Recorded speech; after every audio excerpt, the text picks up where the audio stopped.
The Thing is an aggressive tank with a lot of great mobility, and he's just hyper chaotic in Marvel Rivals, and I'm going to show you how to play him. Just keep in mind that this is a beginner's guide since I have access to the character early, and once the Thing releases to the public, I'll be able to take him in high elo lobbies and create an advanced guide for you. But with that said, there's still plenty to learn, so let's start by taking a look at the Thing's main ability, which is his Yancey Street Charge. So it's this kind of dash that knocks people up in the air once you hit them and then smashes the ground at the end. Now there's a few things to consider here. So you smashing the ground here creates this circle that does damage over time a little bit, but it also prevents the enemy from using their mobility abilities. So this thing is actually really great.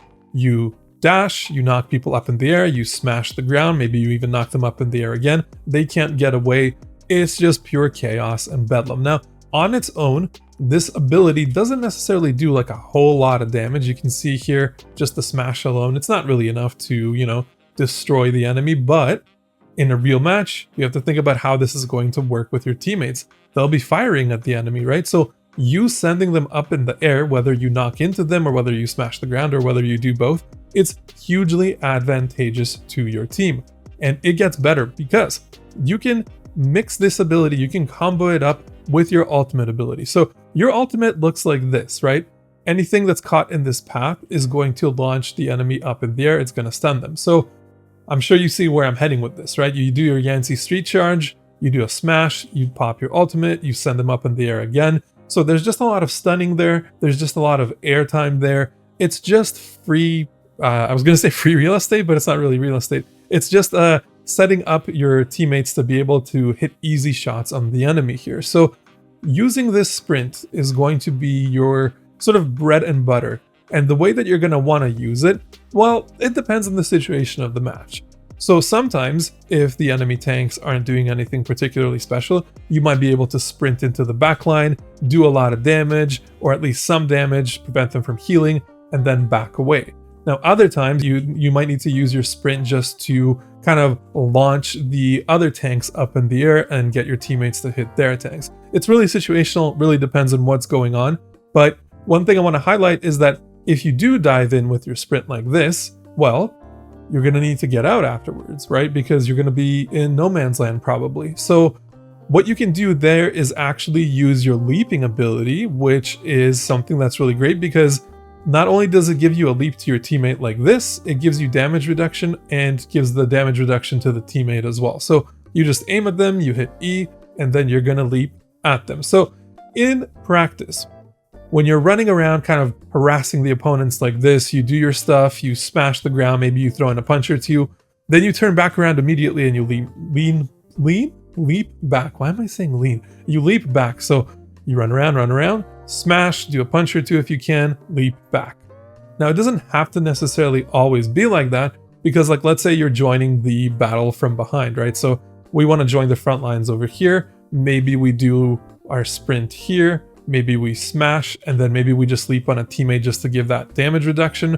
Or maybe we do the damage reduction first, right? And then we go in for our, for our dash, our charge, and then we leap back again because you do have 2 leaps. So the Thing has insane mobility. I mean, look at how long you can sprint for. So I'm going to start sprinting from here, right? The little health sign, I guess. And look at how far we're going to get. This is incredible. I can totally see this sprint getting a bit of a nerf just in terms of how long it lasts. But the other thing I want to talk about here are the Thing's main attack. So your primary attack, if you just hold it down, it's just your punches. And what you'll notice by default, there's a little marker. So pay attention to the Galactobot here. He has a red outline, right? But as I get closer to him, he's going to glow red. So boop, boop, boop, boop, boop, boop, boop. Yep, there you go, that glow. It's very subtle. It's not the easiest thing to spot in the heat of battle, but that glowy thingy is telling you that you are in range of your normal attack.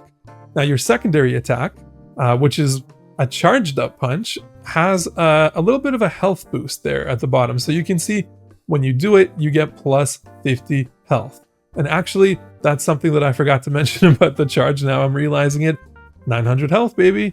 900 health while you do it. It's crazy. But anyway, back to the secondary attack. So this charge punch, it doesn't do that much more damage than just a regular kind of 2 set of attacks here. But what you can do here is hit enemies from a greater distance. So if I angle this right, let's see, and I charge like this, I now hit them both, right? So the charge attack is really handy for when you just need to get a little bit of extra damage finish off an opponent. So let's say, you know, we do this and then they come down and I charge and I hit them, or I pop my ultimate and then they come down and I charge them and I hit them. Ooh, I didn't get that guy. But you know what I mean here. And that's kind of the kit for the thing. But there's one other thing to mention here that's really important. So check that out at the bottom right. You got the unyielding will, right? You're immune to launch up and knockbacks and other displacement effects. So the thing basically can't be moved. There are still some abilities in the game that can force you to be knocked back and things like that, but he is an absolute menace. He is just, you know, stoic. He really is a tank. Now, in terms of team up abilities, we have your standard Invisible Woman ability here. Whoa, why did I pick the Human Torch? Why is it not giving me the thing? There we go. So you have the standard shield that Invisible Woman gets you. So you just hit C here and you can see here you get a little bit of a shield. It's really nice. You can mix that up with your sprint, your charge, and now you have even more health and you're even more of a tank. It's really great. And you also have the ability to yeet Wolverine. So it works the same as any Wolverine yeeting. You both kind of confirm into each other that you want to yeet him. And then you can charge to throw him, just to throw him farther. And let's say, let's throw you as far as we can. Let's see how that goes. So realistically, you know, you're not going to be yeeting Wolverines in solo queue so much unless they really want you to. But if you do have a coordinated Wolverine on your team, that's really nice to have. So folks, keep in mind that this is just the beginner's guide, right? This is just the start. We're going to be uncovering who knows what kind of crazy tech with the thing. And I'll be sharing all of those discoveries in my advanced guide coming up once the character is publicly available. But for now, the main takeaways that I want you to have is that the thing is a really aggressive and hyper-mobile tank. So he's not the guy that's going to be like Doctor Strange, just like sitting there, shields up, blocking all the damage that's coming in. You're going to be blocking damage just by virtue of being a tank, but you're really going to want to be assaulting the front lines, you know, throwing them up in the air. Or if you're able to break through the front lines, you're going to want to go into the back lines, throw them up in the air, and always you're going to get out of dodge with your E ability. But sometimes, you know, you don't have to use your leap as a defensive ability. Sometimes you can leap into combat with the E ability to give your teammate a little bit of damage resistance, and you'll get damage resistance yourself as well. So that's the thing in a nutshell in a beginner's format. I can't wait to use him and see how he plays in ranked matchmaking against high skill level opponents. I think it's going to be a lot of fun. All of the Fantastic Four characters are a lot of fun and they synergize so well. Thank you so much for watching, and if you want to see that advanced guide, be sure to like and subscribe. I'll see you next time.